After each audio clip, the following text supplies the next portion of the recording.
call it, the democratic. There were democracies in India because they were very highly influenced by Greeks. The Greeks had already come into India, and certain parts of India were under the control of the Greeks. And as you know, the Greeks were the guys who actually invented democracy, where people elected their leader. All right? Then there were what we would call confederacies. Confederacies are where, like United States, where different independent states get together and support each other. Now the Buddha was aware of all of these. All right? However, the Buddha's primary concern when he was enlightened, yeah, and 7 weeks after his enlightenment, he decided that he would teach people. Yeah?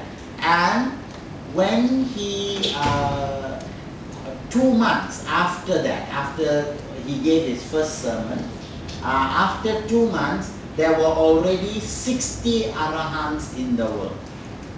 Alright? And he called them and he told these arahants, go forth, bhikkhus, yeah, for the good of the many, for the benefit of the many, for the welfare of the many. Right? And preach the Dharma, excellent in the beginning, excellent in the middle, excellent in the end. Let not two go by one way.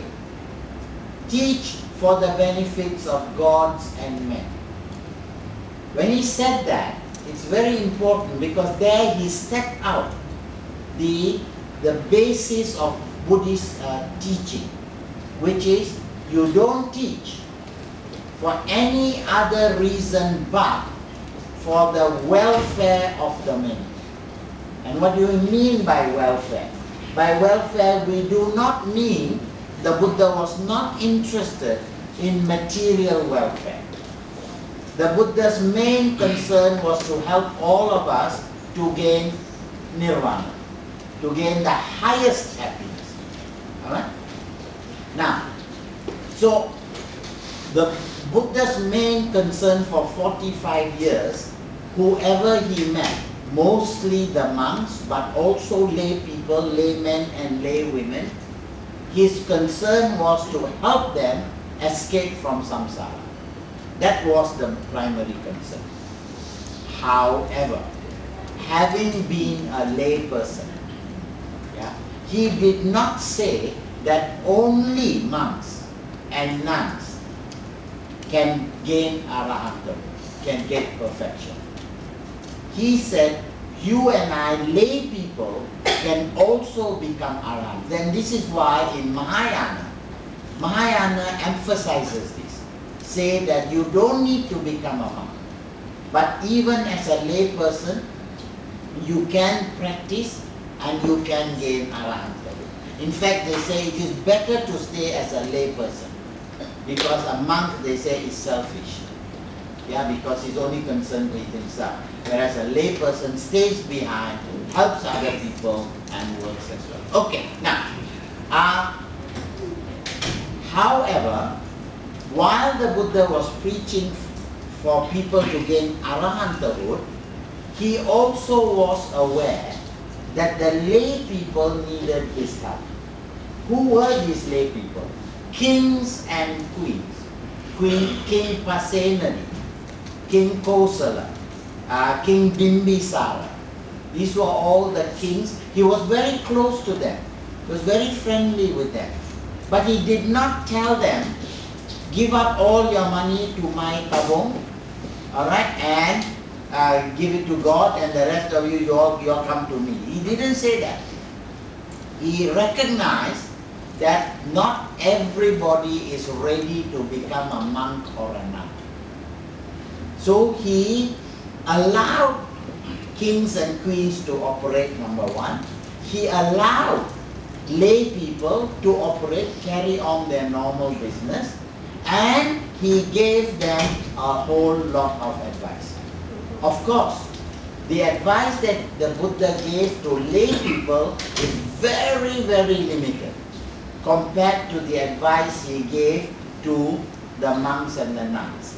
We could easily say about 99% of all the advice was given to monks and nuns.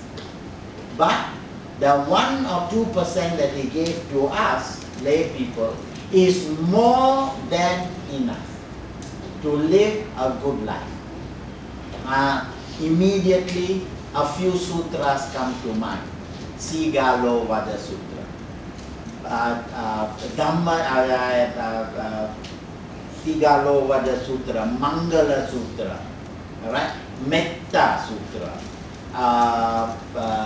Parabhava Sutra, Chakkavati Siyanada Sutra. Yeah? These were some of the sutras that he gave, Vyagapadya Sutra, that for lay people to carry on their lives. Okay.